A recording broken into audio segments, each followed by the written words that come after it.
محترم سامعین حاضرین، السلام علیکم ورحمۃ اللہ وبرکاتہ۔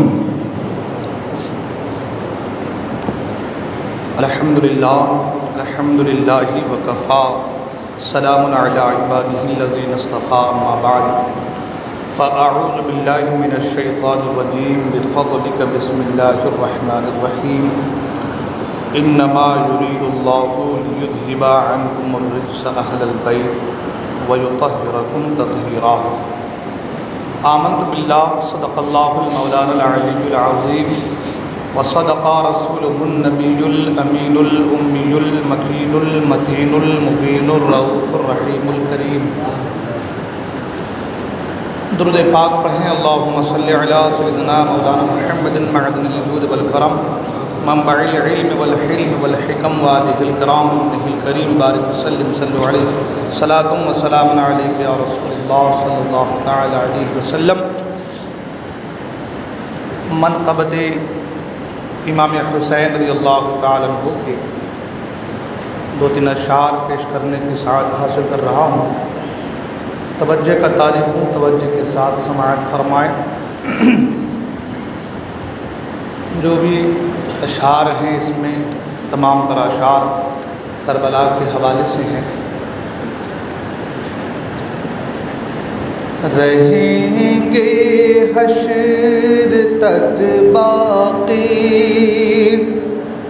72 کربلا والے، رہیں گے حشر تک باقی 72 کربلا والے، رہیں گے حشر تک باقی 72 کربلا والے، رہیں گے حشر تک باقی 72 کربلا والے، رہیں گے حشر تک باقی 72 کربلا والے۔ یزیدی مٹ گئے لیکن، یزیدی مٹ گئے لیکن، ہیں گھر گھر کربلا والے۔ یزیدی مٹ گئے لیکن، ہیں گھر گھر کربلا والے، رہیں گے حشر تک باقی 72 کربلا والے۔ اور بہت ہی خوبصورت شعر اس قبیل کا سماعت کریں۔ سنو اے ظالمو تم پیاس کا تانا نہ دو ان کو، سنو اے ظالمو تم پیاس کا تانا نہ دو ان کو، سنو اے ظالمو تم پیاس کا تانا نہ دو ان کو، ہے رکھتے اپنی ٹھوکر میں سمندر کربلا والے، ہے رکھتے اپنی ٹھوکر میں سمندر کربلا والے، یزیدی مٹ گئے لیکن، ہے گھر گھر کربلا والے۔ اور یزیدی ہیں کہ مرتے جا رہے ہیں پانی پی پی کر، یزیدی ہیں کہ مرتے جا رہے ہیں پانی پی پی کر، یزیدی ہیں کہ مرتے جا رہے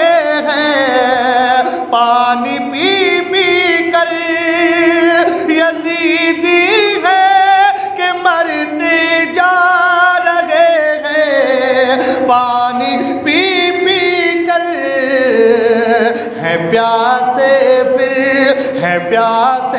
پھر بھی زندہ ہیں 72 کربلا والے، ہیں پیاسے پھر بھی زندہ ہیں 72 کربلا والے، رہیں گے حشر تک باقی 72 کربلا والے۔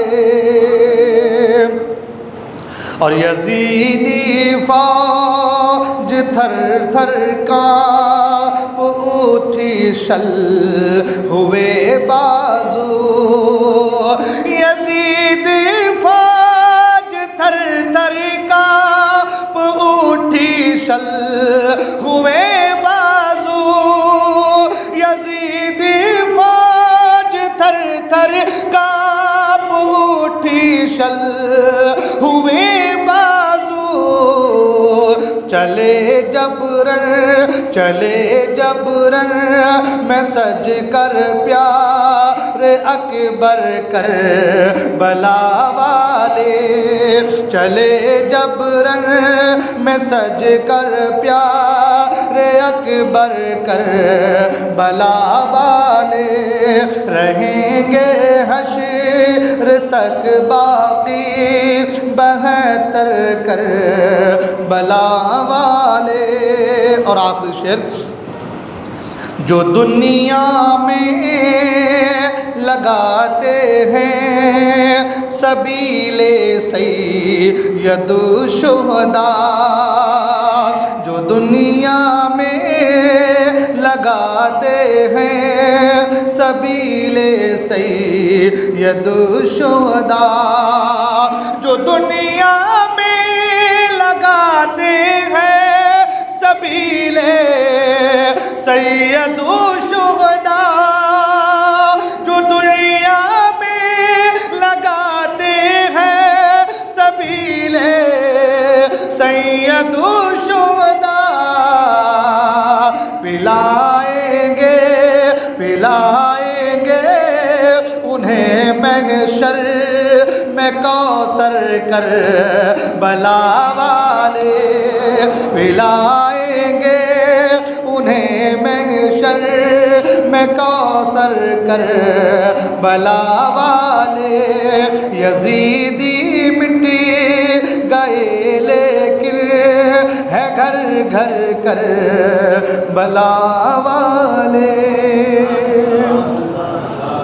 درود پاک پڑھیں، اللہم صلی علی سیدنا مولانا محمد معدن الجود والکرم، منبع العلم والحلم والحکم، والہ الکرام وابنہ الکریم، بارک وسلم صلو علیہ، صلاۃ و سلام علیک یا رسول اللہ صلی اللہ تعالی علیہ وسلم۔ حضرات محترم، اس فانی اور زوال پذیر دنیا میں فنا ہونے والی ہماری اس زندگی کی بقا و تحفظ کے لیے جس طرح پانی اور ہوا وغیرہ کی ضرورت پڑتی ہے، اور بغیر اس کے ہماری زندگی باقی بھی نہیں رہ سکتی، اس فانی دنیا میں ہم کو اور آپ کو جینے کے لیے، زندہ رہنے کے لیے، ہماری زندگی کی تحفظ و بقا کے لیے پانی اور ہوا کا ہونا ضروری ہے، اس کے بغیر ہم جی نہیں سکتے۔ اسی طریقے سے ایمان کی بقا اور تحفظ کے لیے حضور اکرم صلی اللہ تعالی علیہ وسلم کی محبت، الفت و عقیدت اس سے بھی کہیں گنا زیادہ ضروری ہے۔ ایمان کی تحفظ اور بقا کے لیے سرکار کی محبت بہت زیادہ ضروری ہے۔ پانی انسان کو نہ ملے، ہوا نہ ملے تو جان جانے کا خطرہ ہے۔ محبت رسول نہ ہو تو ایمان کے جانے کا خطرہ ہے۔ خطرہ ہی نہیں بلکہ فرمایا تو یہ گیا،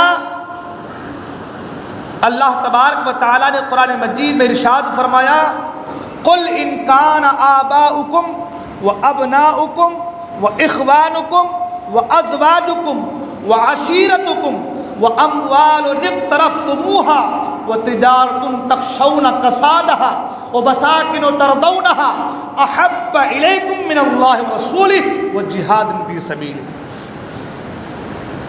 اللہ تبارک و تعالیٰ قرآن مجید میں ارشاد فرماتا ہے محبوب آپ فرما دیجیے، آپ لوگوں سے کہہ دیجئے اگر تمہارے باپ، تمہارے بیٹے، تمہارے بھائی، تمہارا کنبہ قبیلہ، تمہارے کمائی کے مال اور تمہارا وہ سودا جس میں ضرر کا تمہیں اندیشہ ہے، تمہارے پسند کا مکان، یہ تمام تر چیزیں اگر اللہ اور اس کے رسول کی محبت کے آڑے آ رہی ہیں تو تم اپنا راستہ دیکھ لو۔ قرآن نے کہا تمہارے باپ، تمہارے بیٹے، تمہاری اولاد، تمہارے پسند کا گھر مکان، تمہارا مال تجارت، تمہارا وہ سودا جس میں تمہیں ضرر کا خوف ہے، اندیشہ ہے، اگر یہ چیزیں اللہ اس کے رسول کی محبت کے آڑے آ رہی ہے، آگے آ رہی ہے، یعنی ان چیزوں کو تم اللہ اس کے رسول کی محبت سے بڑھ کر سمجھتے ہو تو اپنا راستہ دیکھ لو، یعنی اللہ تمہارے اوپر عذاب نازل فرما دے گا۔ اس آیت کریمہ سے پتہ یہ چلا کہ ہم کو اور آپ کو ٹوٹ کر اللہ اس کے رسول سے محبت کرنی ہے۔ قرآن مجید نے فرمایا اللہ نے والذین آمنوا اشد حبا للہ، ایمان والے وہ ہیں جو ٹوٹ کر اللہ سے محبت کرتے ہیں۔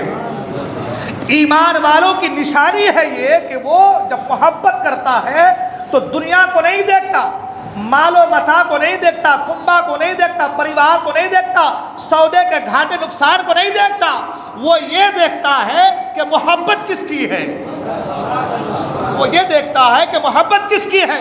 اگر محبت اللہ اس کے رسول کی ہے تو سب فنا ہے، اور یہ چیز صرف قرآن و حدیث سے بتانے کے ذمہ نہیں ہے، یہ چیز ہمارے بزرگوں نے کر کے بتایا دکھایا ہے، یہ چیز ہمارے بزرگوں نے کر کے دکھایا اور بتایا ہے۔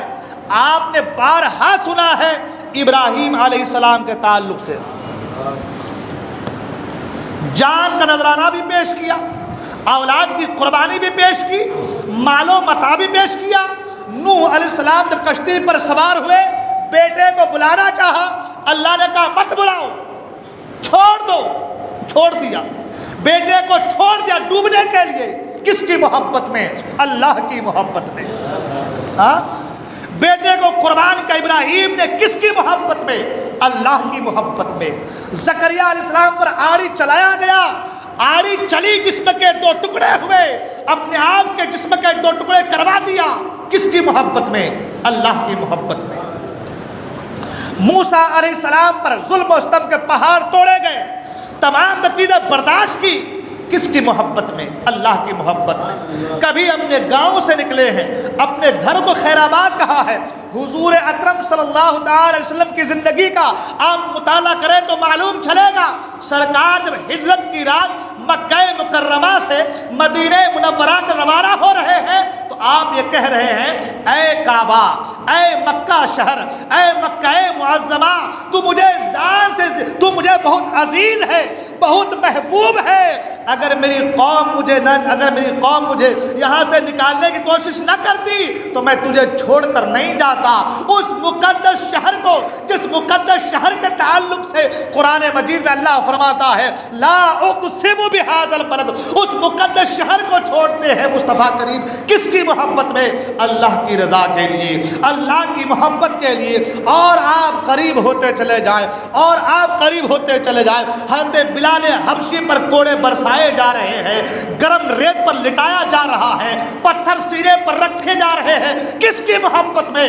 اللہ کی محبت میں۔ یہی تو کہا تھا نا، اے بلال اگر تو اللہ سے محبت کرنا چھوڑ دے، اگر دین اسلام کو چھوڑ دے، اے بلال یہ تمام تر سزائیں تمہاری معاف کر دی جائے گی، تمہیں چھوڑ دیا جائے گا، تمہیں مال و متاع سے نوازا جائے گا، تمام تر تکلیفیں تمہاری اٹھا لی جائے گی۔ بلال نے کہا تھا اس سے کہیں زیادہ تکلیفیں ہو بلال کو گوارا ہے، لیکن اللہ کی محبت دین اسلام کو چھوڑنا گوارا نہیں ہے۔ اللہ اکبر۔ ہمارے بزرگوں نے مثال قائم کر دی ہے، آپ چلیں، حضرت خباب کو جلتے ہوئے کوئلوں پر لٹایا گیا ہے، اس قدر جلتے ہوئے کوئلے تھے، آپ کے جسم کی جو ہے چربی پگھل پگھل کر کوئلوں کو بجھا دیتی ہے، اور کہا جاتا ہے خباب اب بھی وقت ہے چھوڑ دے اسلام کو۔ حضرت خباب نے کہا تھا میرے جسم کے ٹکڑے ٹکڑے ہو سکتے ہیں، لیکن اللہ اس کے رسول کی محبت کے چراغ جو میرے سینے میں روشن ہے وہ کبھی بجھ نہیں سکتے۔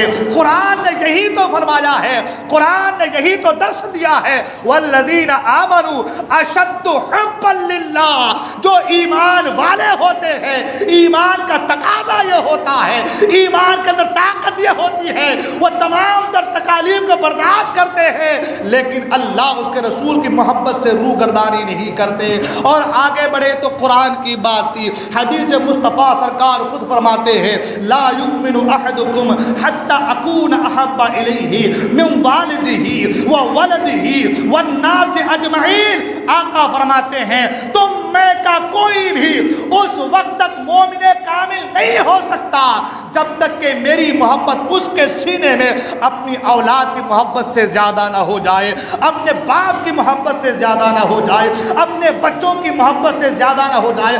حد تو یہ ہے کہ آقا نے فرمایا جب تک اپنی جان سے زیادہ مجھ سے پیار نہ کرے وہ کامل ایمان والا ہو ہی نہیں سکتا۔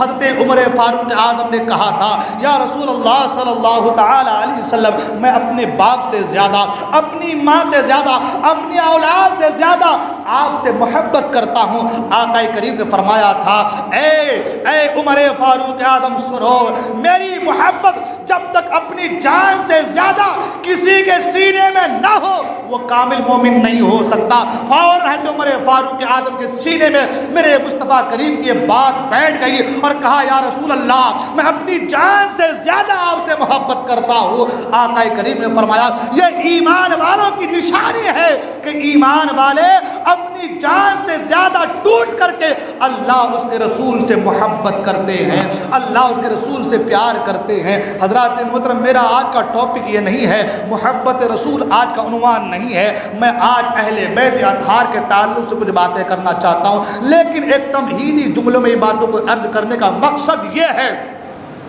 کہ ایمان والا وہ ہے جو اللہ اس کے رسول سے محبت کرے، اللہ اس کے رسول سے ٹوٹ کر محبت کرے، دل سے محبت کرے، دنیا والوں کو بتانے کی خاطر نہیں، محبت دل سے ہونی چاہیے، دل سے محبت کرے۔ اور محبت جب ہی کامل ہوگی، محبت جب ہی سچا ہوگا کہ جب جس سے محبت کی جائے اس کی ہر ادا سے محبت کی جائے، اس کی ہر چیز سے محبت کی جائے، اس کے قول و فعل سے محبت کی جائے، اس کے قول و فعل سے تضاد نہ ہو، روح گردانی نہ ہو۔ اس لیے کہا گیا الحب للہ والبغض للہ، محبت کرو اللہ کی خاطر اور عداوت بھی ہو تو اللہ کی خاطر۔ اگر کسی سے محبت کرنی ہے تو اللہ کی رضا کے لیے، اس لیے کہ وہ عدو اللہ ہے، اللہ کا دشمن ہے تو اب اس سے نفرت ہو۔ اگر وہ اللہ کا محبوب ہے تو محبت ہو، اور عدو اللہ ہے، اللہ کا دشمن ہے تو اس سے عداوت ہو۔ جب جا کر کے آپ کی محبت کامل ہوگی، جب جا کر کے آپ کی محبت پختہ ہوگی، جب جا کے آپ کامل محبت کرنے والے بن پائیں گے۔ حضرات محترم میں نے پہلے کہا کہ میرا یہ ٹاپک نہیں ہے، یہ تمہیدی جملے بتانے کا مقصد یہ ہے اب اللہ کی محبت، رسول کی محبت کے لیے، کامل محبت کے لیے جو قول و فعل ہے اس سے بھی محبت کی جائے، جن سے وہ محبت کرتے ہیں ان سے بھی محبت کی جائے، جن سے وہ دوستی رکھتے ہیں ان سے بھی محبت کی جائے۔ اب آپ مجھے یہ بتائیں، اللہ کے رسول صلی اللہ تعالی علیہ وسلم حضرت امام حسن و حسین سے، اہل بیت اطہار سے کتنی محبت فرمایا کرتے ہیں، کتنی محبت فرمایا کرتے تھے۔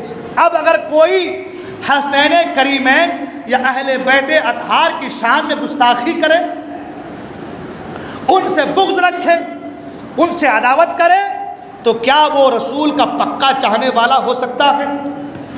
چاہے وہ زبان سے ہو، چاہے وہ تحریر سے ہو، چاہے وہ تقریر سے ہو، کسی بھی طریقے سے ہو، اگر وہ حسین اعظم سے یا اہل بیت اطہار سے اگر وہ بغض و عداوت رکھتا ہے تو کبھی بھی وہ رسول سے محبت کرنے والا نہیں ہو سکتا۔ رسول سے محبت کرنے والا، رسول جن سے محبت کرتے ہیں ان سے محبت کرنے والا ہوگا۔ تو یہ جو تمہیدی باتیں بتانے کا مقصد تھا وہ یہ تھا کہ اب جب ہم رسول سے محبت کرتے ہیں، ایمان والا وہ ہے جو اللہ اس کے رسول سے محبت ٹوٹ کر کرے، تو اب ایمان والے کے اندر یہ خصوصیت بھی ہونی چاہیے کہ وہ رسول کی آل سے بھی ٹوٹ کر محبت کرے۔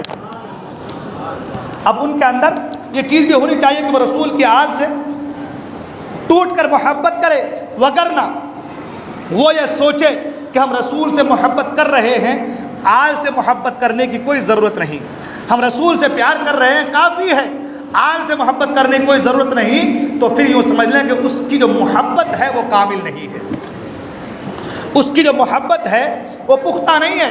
پختہ محبت ہونے کے لیے رسول کے ہر قول و فعل سے محبت کرنی ہوگی، رسول کے آل سے، اور رسول کے آل کو تو اللہ کیا کہنے کہ اسی پر گفتگو ہو تو کئی ہفتوں کی تقریر سے رسول کی آل کے حوالے سے ہو جائے۔ رسول کے اہل بیت تو وہ ہیں جن کے تعلق سے قرآن کریم کی آیتیں نازل ہوئی ہے، سبحان اللہ، جن کے تعلق سے قرآن کریم کی آیت نازل۔ میں نے قرآن کریم کی اس آیت مبارکہ کا تلاوت کرنے کا شرف حاصل کیا ہے۔ وہ آیت کریمہ اللہ فرماتا ہے انما یرید اللہ لیذھب عنکم الرجس اہل البیت ویطہرکم تطہیرا۔ اے نبی کے گھر والوں، اے اہل بیت اطہار، اللہ تو یہی چاہتا ہے کہ تم سے ہر ناپاکی کو دور کر دے اور تمہیں پاک کر کے خوب ستھرا کر دے۔ حضرات محترم، سب سے پہلے ہم لوگ اہل بیت کو سمجھتے ہیں، اس لیے کہ اہل بیت جب باری آتی ہے تو پھر الگ الگ باتیں سننے کو آتی ہے۔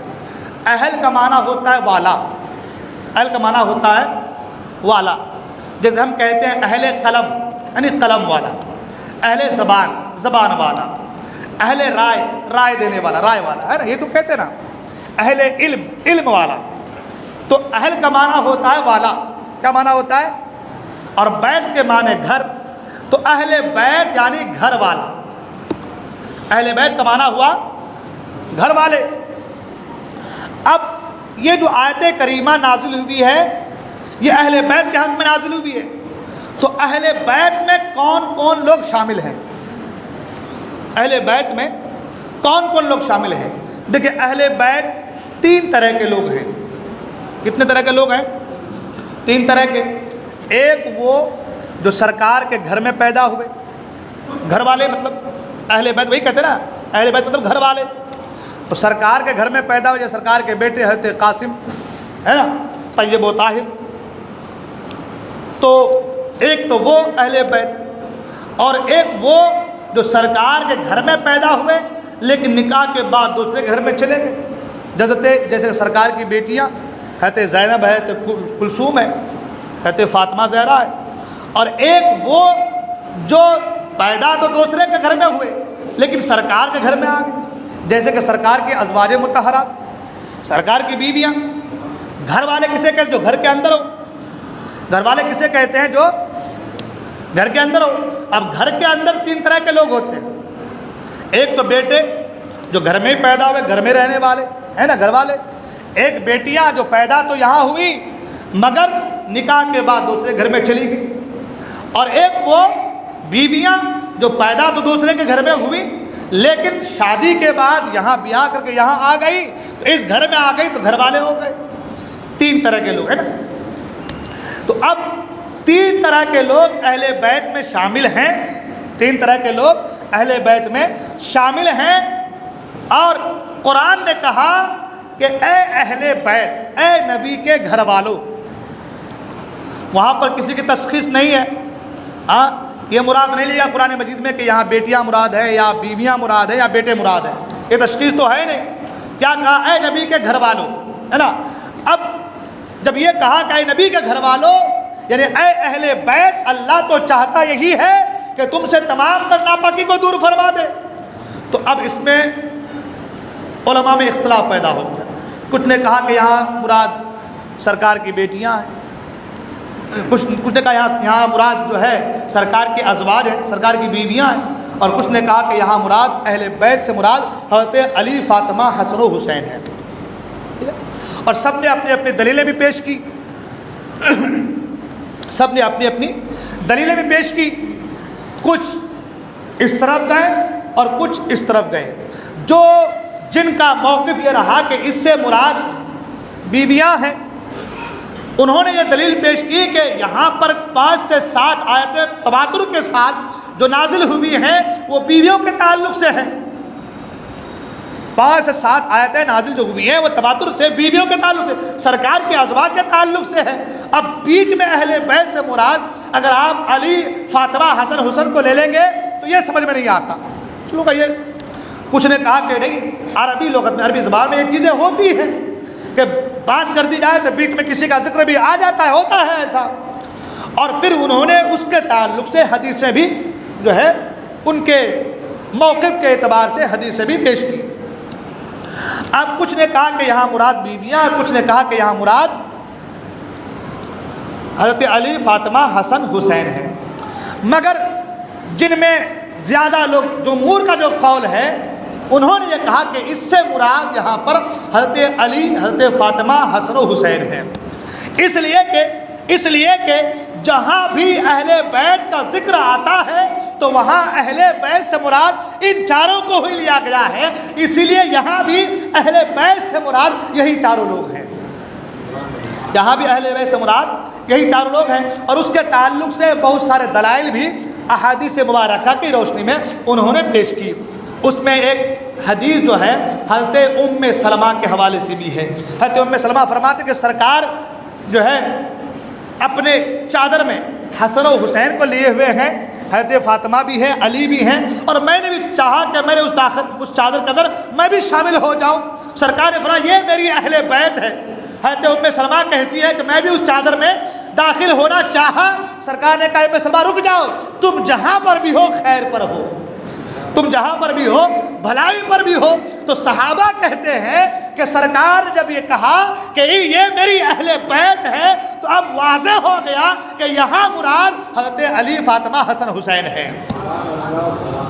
یہاں سے مراد، یہاں جو ہے مراد حضرت علی، فاطمہ اور حسن، حسین ہے. اور حضرت ابو سعید خدری کے تعلق سے بھی یہ ایک واقعہ، ایک حدیث جو ہے روایت کی گئی ہے. حضرت انس بن مالک کے تعلق، حضرت انس کے حوالے سے بھی ایک حدیث یہ ہے کہ سرکار اقدس صلی اللہ علیہ وسلم جب یہ آیت کریمہ نازل ہوئی، انما یرید اللہ لیذھب عنکم الرجس اہل البیت، جب یہ آیت کریمہ نازل ہوئی تو سرکار 40 دن تک کنٹینیو نماز فجر کے وقت حضرت فاطمہ کے گھر سے گزرتے اور کہتے اے اہل بیت اطہار اٹھو اور نماز قائم کرو.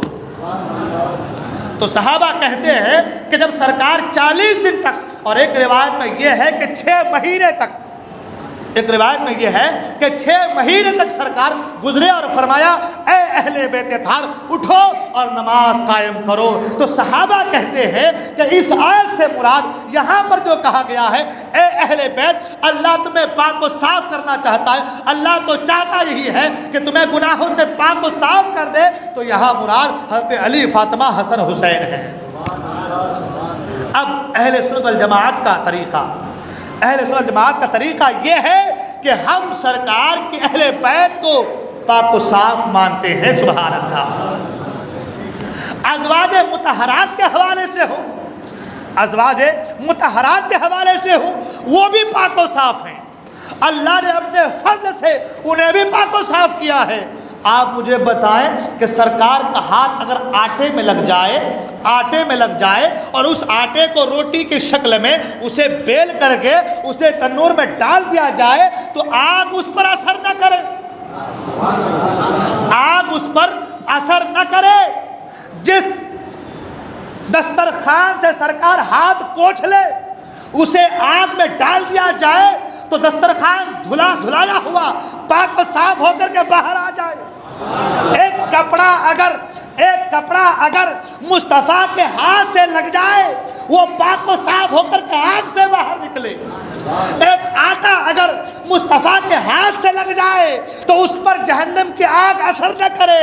جس مصطفیٰ سے جسم کا ٹکڑا لگا ہو وہ کیسے پاک و صاف نہ ہوگے، وہ کیسے صاف و ستھرا نہ ہوگے۔ تو ہمارا تو عقیدہ یہ ہے بھلے ہی اس آیت سے اہل بیت اطہار سے مراد علی، فاطمہ، حسن، حسین کیوں نہ ہو، ہم علی کو بھی پاک و صاف مانتے ہیں، ہم علی کو بھی مانتے ہیں اور ہم سیدہ عائشہ کو بھی مانتے ہیں، ہم سیدہ عائشہ کو بھی مانتے ہیں۔ تو اللہ تبارک و تعالی ہم کو اور آپ کو اہل سنت والجماعت کے عقیدے پہ قائم رکھے کہ ہم نہ ان کے تعلق سے برا کہتے ہیں اور نہ ہم ان کے تعلق سے برا کہتے ہیں۔ رسول سے جس کو نسبت ہو جائے ہم ان سب کو اپنے سروں کا تاج مانتے ہیں۔ یہی اہل سنت والجماعت کا عقیدہ اور موقف ہے، یہی اہل سنت والجماعت کا طریقہ اور عقیدہ اور موقف ہے۔ تو ہمیں کسی سے بغض نہیں رکھنی ہے، ہمیں کسی سے عداوت نہیں رکھنی ہے۔ جو بھی حسد میں مبتلا ہوا، بغض میں مبتلا ہوا، چاہے وہ صحابہ کے حوالے سے ہو، چاہے وہ اولیاء کے حوالے سے ہو، چاہے وہ علماء کے حوالے سے ہو، چاہے وہ عام لوگوں کے حوالے سے ہو، حسد کے تعلق سے سرکار خود فرماتے ہیں حسد ایک ایسی آگ ہے، حسد ایک ایسی بیماری ہے، حسد ایک ایسا گناہ ہے، آقا فرماتے جیسے آگ لکڑی کو جلا کر راکھ کر دیتی ہے ویسے حسد گناہوں کو ملیا مٹ کر دیتا ہے۔ تو ہم کو حسد کسی سے نہیں، بغض کسی سے نہیں، اناد کسی سے نہیں، ہم کو سب سے محبت کرنی ہے۔ جب ہم سرکار صحابہ نے ہمیں طریقہ دیا کہ سرکار جو ہے وضو فرمائے تو وضو کے پانی کو زمین پر گرنے نہ دے، ہے نا، صحابہ وضو کے پانی کو زمین پر منہ مبارک کو اپنے ٹوپی میں سجائے، اپنے عمامہ میں لگائے، اپنے سینے سے لگائے، یہ ہمیں صحابہ نے طریقہ دیا ہے۔ آخر بال مبارک کو سینے سے لگانے کا مقصد کیا ہے، ٹوپی میں سجانے کا مقصد کیا ہے، ہاتھ میں لگے ہوئے پانی کو زمین پر گرنا دے سینے میں ملنے کا مقصد کیا ہے؟ تو مقصد یہ ہے کہ یہ چیزیں سرکار کے جسم سے ٹچ بس کی ہوئی چیزیں ہیں۔ پانی عام پانی ہے، سرکار نے وضو فرمایا، سرکار کے ہاتھ سے نیچے گر رہے ہیں، صحابہ سینے سے لگا رہے ہیں، کیوں؟ وجہ یہ کہ یہ پانی سرکار کے ہاتھ سے ملا ہے۔ تو اگر سرکار کے ہاتھ سے کوئی چیز مس ہو جائے، صحابہ طریقہ دے رہے ہیں انہیں سینے سے لگاؤ، ہم ازواج مطہرات کے تعلق سے یہ کیسے کہہ سکتے ہیں؟ ارے وہ تو مقدس ہستیاں ہیں جو سرکار کے جسم ناظرین سے ٹچ ہوئے ہیں، سبحان اللہ۔ ہم صحابہ کے تعلق سے کیسے برا گمان کریں؟ وہ صحابہ جو سرکار کے ساتھ رہے ہیں، کبھی صحابہ سرکار کے ہاتھوں کو بوسہ دے رہے ہیں، کبھی سرکار کے پاؤں کو بوسہ دے رہے ہیں، سرکار کے پشت کو بوسہ دے رہے ہیں، جنگ میں جا رہے ہیں تو سرکار اپنے ہاتھ سے کسی کو تلوار دے رہے ہیں، کسی کو زرہ دے رہے ہیں، کسی کو نواز رہے ہیں، کسی کو چادر عطا کر رہے ہیں، کسی کو لنگی عطا کر رہے ہیں۔ جب سرکار اپنے ہاتھوں سے صحابہ کو نواز رہے ہیں تو ہم کون ہوتے ہیں جو صحابہ کی شان میں تبرہ بازیاں کرے؟ ہم کون ہوتے ہیں جو صحابہ کے تعلق سے گستاخانہ اور نازیبا کلمات اپنے زبان سے نکالے؟ ہم کون ہوتے ہیں؟ ہمارا عقیدہ یہ ہے کہ وہ ہمارے سروں کے تاج ہے اور ان کی تعظیم، ان کا ادب ہمارے لیے ضروری ہے۔ اب رہی اہل بیت اطہار کی بات، کیونکہ بات کن کی ہونی ہے؟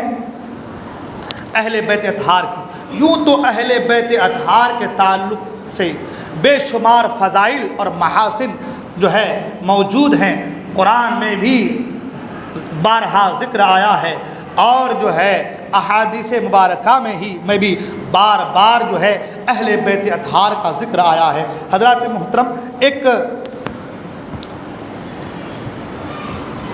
قرآن مجید کے ایک آیت کے حوالے سے بس ایک چیز پیش کر دوں، کیونکہ وقت بھی کافی ہو جا رہا ہے، اس کا انشاءاللہ گفتگو ختم ہو۔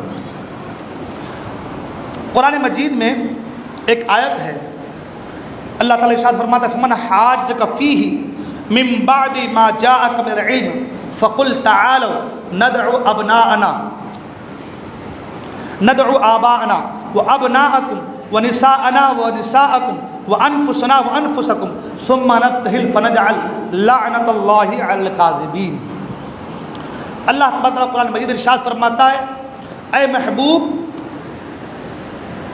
جو تم سے عیسیٰ علیہ السلام کے بارے میں حجت کریں بعد اس کے کہ تمہیں علم آ چکا، تو ان سے فرماؤ کہ آؤ ہم بلائیں اپنے بیٹے اور تمہارے بیٹے اور اپنی عورتیں اور تمہاری عورتیں اور اپنی جانیں اور تمہاری جانیں، پھر مباہلہ کریں تو جھوٹوں پر اللہ کی لعنت ڈالیں۔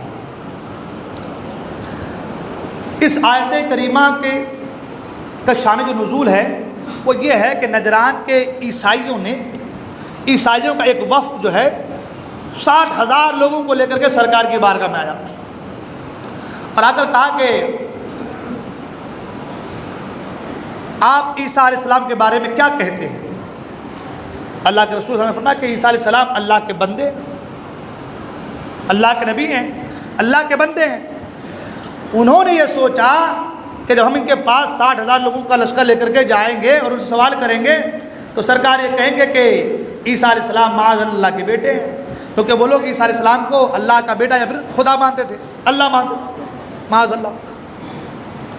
تو یہ لوگ گئے اور کہا کہ آپ عیسیٰ علیہ السلام کے بارے میں کیا کہتے ہیں؟ اللہ کے رسول نے کہا کہ وہ اللہ کے نبی اور اس کے بندے۔ تو وہ جھگڑنے لگے سرکار سے، کہا یہ کیسی باتیں کر رہے ہیں آپ؟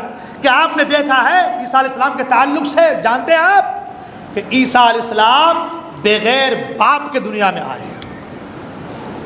کماری مریم، حضرت مریم کے ذریعے سے آپ دنیا میں آئے، تو کہا کہ بغیر باپ کے دنیا میں آئے، کیا مقام ہے بغیر باپ کے دنیا میں آنا، کیا معنی رکھتا ہے؟ جھگڑنے لگے۔ سرکار نے فرمایا کہ عیسیٰ علیہ السلام تو صرف بغیر باپ کے آئے، آدم علیہ السلام تو بغیر ماں بغیر باپ کے دنیا میں آئے۔ اگر تم ان کو اللہ کا بندہ مانتے ہو تو عیسیٰ علیہ السلام کو اللہ کا بندہ کیوں نہیں مانتے؟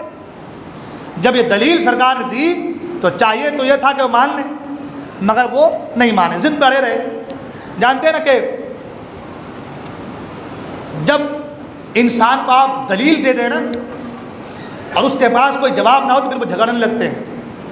اس لیے قرآن نے کئی جگہ کہا، ایک دفعہ وَإِذَا خَاطَبَهُمُ الْجَاهِلُونَ قَالُوا سَلَامًا، جب جاہل تم سے مخاطب ہو، تم سے الجھنے لگے نا تو کہ جاتا بھائی مجھے معاف کر دو، تیرا تو دیکھ، کیونکہ آپ دلیل دیں گے، اس کو دلیل سے کیا مراد ہے؟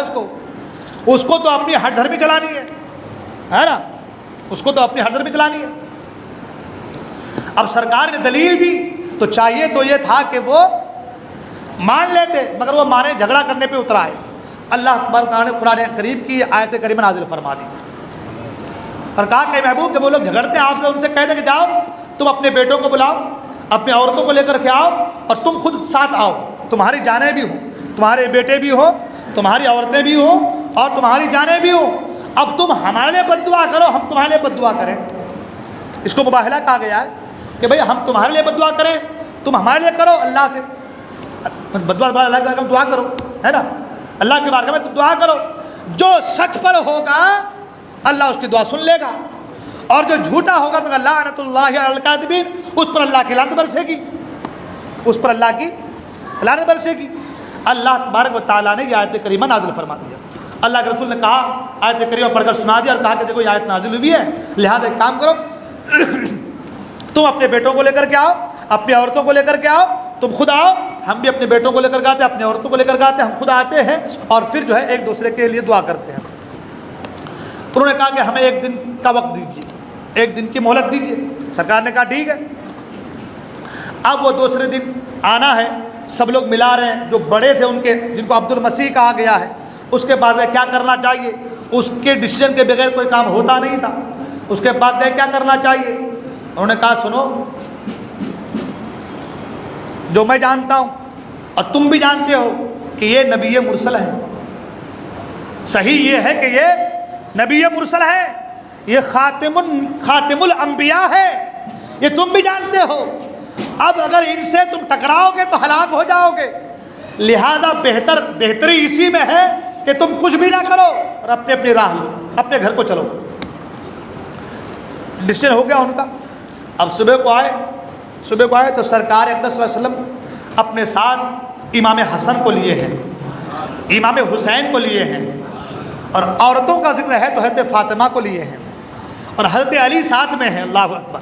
ہاں, ان کو لے کر کے سرکار جو ہے ان کے جو آیت مباہلہ نازل ہوئی, مباہلہ کے لیے سرکار آگے بڑھے ہیں. اب ان کا جو بڑا پادری تھا, انہوں نے دیکھا تو کہا کہ اے عیسائی قوم سنو, اے نصرانیوں سنو, جو میں دیکھ رہا ہوں ان کے چہروں سے نور کی ایسی شعاعیں پھوٹ رہی ہے. میں دیکھ رہا ہوں کہ اگر یہ تمہارے تعلق سے ہلاکت کی دعا کر دے تو تم سب کے سب تباہ و برباد ہو جاؤ گے, ہلاک ہو جاؤ گے, تمہاری پوری قوم تباہ ہو جائے گی, پوری روئے زمین میں کوئی بھی عیسائی نہ بچے گا. لہذا موقع ہاتھ میں ہے, موقع کو غنیمت جانو, اور جو مباہلے کے تم نے چیلنج کیا ہے اسے ناکار دو, یعنی یہاں سے راہ فرار اختیار کرو, اور جو کچھ بھی وہ تم سے کہیں اسے تسلیم کر لو, مان لو. اللہ اکبر. ماننا جب ہوا تو کفارہ جزیہ دینا پڑا. جزیہ کیا تھا؟ علماء فرماتے ہیں کہ 2000 جوڑے کپڑے ہر سال عیسائی نے کہا کہ ہم آپ کی بارگاہ میں پیش کریں گے. 1000 جوڑے سفر کے مہینے میں اور 1000 جوڑے رجب کے مہینے میں آپ کی بارگاہ میں پیش کریں گے. اور بھی بہت ساری چیزیں ہیں جزیہ کے طور پر, یہ تمام تر چیزیں پیش کریں گے. ہم کو آپ سے مباہلہ نہیں کرنا ہے, ہم کو آپ سے مباہلہ نہیں کرنا ہے, آپ ہمیں چھوڑ دیں, ہمیں بخش دیں, ہم اپنے گھر جانا چاہتے ہیں. ادھر جزیہ پر بات منظور ہو گئی, ادھر سرکار نے کیا فرمایا؟ سبحان اللہ. جو اصل چیز پر آنا چاہتا ہوں وہ یہ, ایک تو اہل بیت اطہار کا مقام دیکھیں. سبحان اللہ. دنیا میں بہت سارے لوگ تھے اس وقت, ہے کہ نہیں تھی؟ نہیں تھے. اجلہ صحابہ کرام تھے, ہے کہ نہیں؟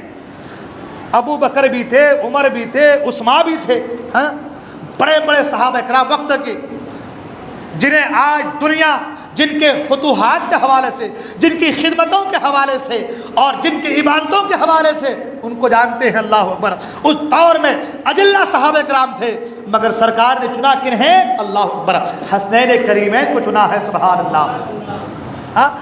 آیت مباہلہ میں جا رہے ہیں, ایک دوسرے کے حق میں ہلاکت کی دعا کرے جا رہے ہیں, تو سرکار نے حسن کو لیا ہے. سبحان اللہ. حسین کو قرآن نے کہا کہ تم یہ کہو, اے محبوب آپ یہ کہیں کہ تم اپنے بیٹوں کو لے کر کے آؤ, تو سرکار اپنے بیٹوں کے طرف سے جو ہے حسنین کریمین کو لے کے آئے. سبحان اللہ. قیامت تک دنیا جنہیں ابن رسول اللہ کہتی ہے. سبحان اللہ. آج جب یہی کہتے ابن رسول اللہ, رسول اللہ کے بیٹے, آج بھی کہہ رہے ہیں, اس دور میں بھی کہا گیا ہے, اور صبح قیامت تک کہا جائے گا حسنین کریمین کو رسول اللہ کے بیٹے. سبحان اللہ. تو بیٹوں کے طور پر کنہیں لے کر کے گئے؟ حسنین کریمین کو. اور عورتوں کے طور پر کہا, عورتوں کو لے کر کے آئے تو سیدہ طیبہ طاہرہ حضرت فاطمہ الزہرا سلام اللہ تعالی علیہا کو لے کر کے سرکار آئے ہیں. کیا شان ہے اہل بیت اطہار کے. اللہ, کیا مقام, کیا مرتبہ ہے اہل بیت اطہار کا. یہی وجہ ہے کہ آقا کریم فرماتے ہیں جو اہل بیت کی محبت میں مرا وہ حق پر مرا. سبحان اللہ. آقا فرماتے ہیں جو اہل بیت کی محبت میں مرے گا اللہ تعالیٰ اسے جنت کا پروانہ عطا فرمائے گا.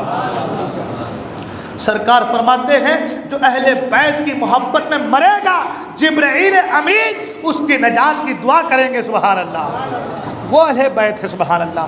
اور آج کچھ شریر قسم کے لوگ, بدقماش لوگ, شقی القلب لوگ اہل بیت اطہار سے بغض رکھتے ہیں. بتاؤ کہ ان کا ٹھکانہ کہاں ہوگا, کہاں جائیں گے وہ لوگ؟ اس لیے اہل بیت اطہار سے بغض نہیں, ان سے محبت کیجئے. ان سے محبت ضروری ہے. جس طریقے سے سرکار سے محبت فرض ہے, اسی طریقے سے سرکار کی اہل بیت سے محبت بھی ضروری و لازم ہے.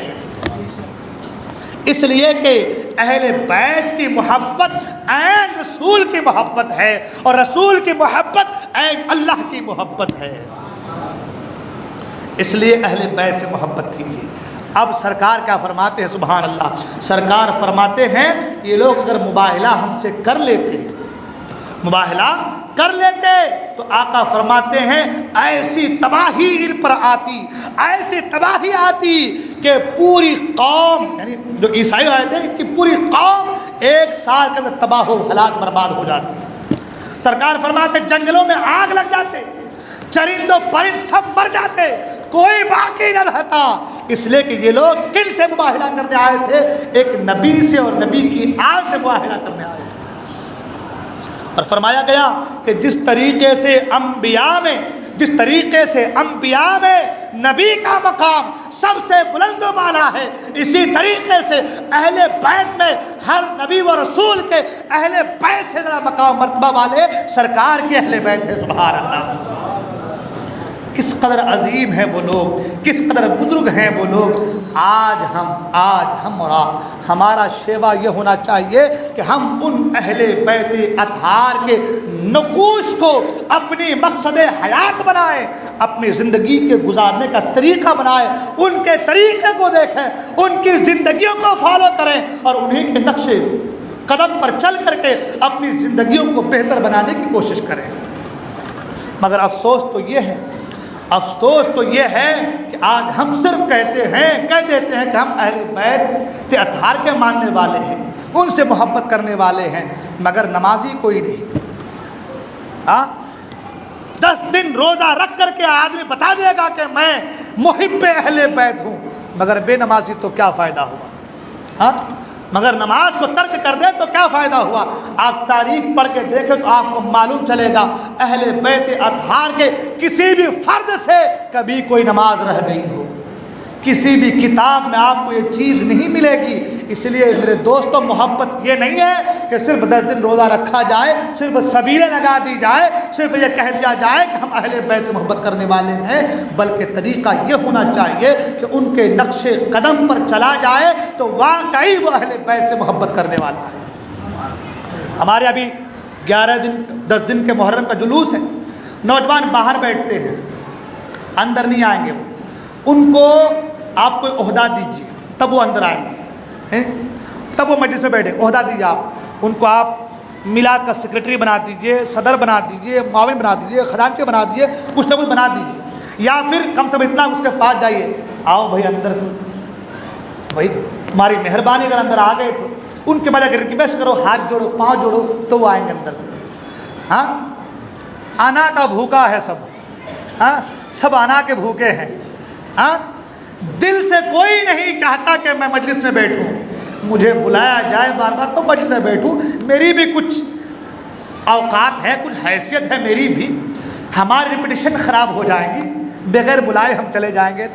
سنو، آپ اہل بیت کی محبت میں مجلس حسین میں چلے جائیں گے نا، اور حسین نے قبول کر لیا نا، تو تمہارے یہ ساری زندگی کی کمائی ایک طرف، وہ چند ساعتوں کا بیٹھنا ایک طرف ہو جائے گا، وہ چند لمحوں کا بیٹھ جانا ایک طرف ہو جائے گا۔ آپ یوں سمجھ لیں کہ آپ جو امتحان دینے آئے تھے اس امتحان میں آپ کامیاب و کامران ہوتے نظر آئے۔ اس لیے عہدہ کے چکر میں نہ پڑو میرے بھائی، بلاوا کے چکر میں نہ پڑو میرے بھائی۔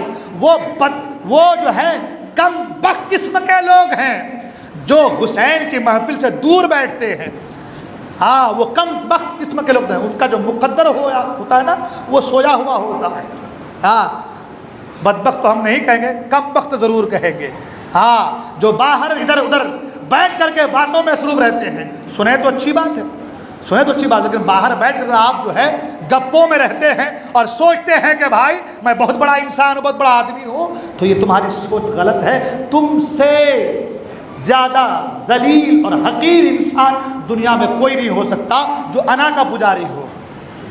اس لیے مجلس رسول میں آئیے، مجلس حسین میں آئیے، اللہ والوں کی محفل میں آئیے۔ سرکار نے فرمایا تھا ایک صحابی نے کہا یا رسول اللہ صلی اللہ علیہ وسلم قیامت کب آئے گی؟ سرکار نے کہا تم نے تیاری کیا کی ہے؟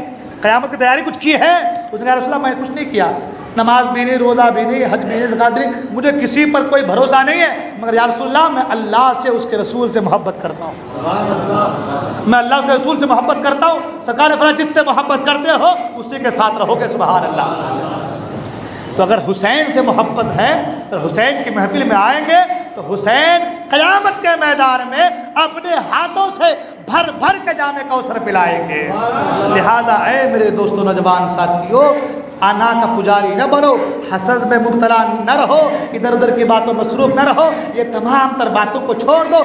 شیطان اپنا جال ڈال کے تمہیں اپنے جال میں پھنسا رہا ہے، تمہیں ان سب چیزوں سے آزاد ہونا ہے اور ذکر الہی، ذکر رسول اور ذکر حسین مطلع ہونا ہے۔ اللہ تبارک و تعالیٰ کی بارگاہ میں دعا ہے اللہ تبارک ہم تمام کو کہنے سنت عمل کرنے کی توفیق عطا فرمائے۔ بولنے میں کوئی غلطی میں توبہ کرتا ہوں، استغفر اللہ ربی من کل ذنب واتوب الیہ، لا الہ الا اللہ محمد رسول اللہ صلی اللہ علیہ وسلم۔ السلام علیکم و رحمۃ اللہ وبرکاتہ۔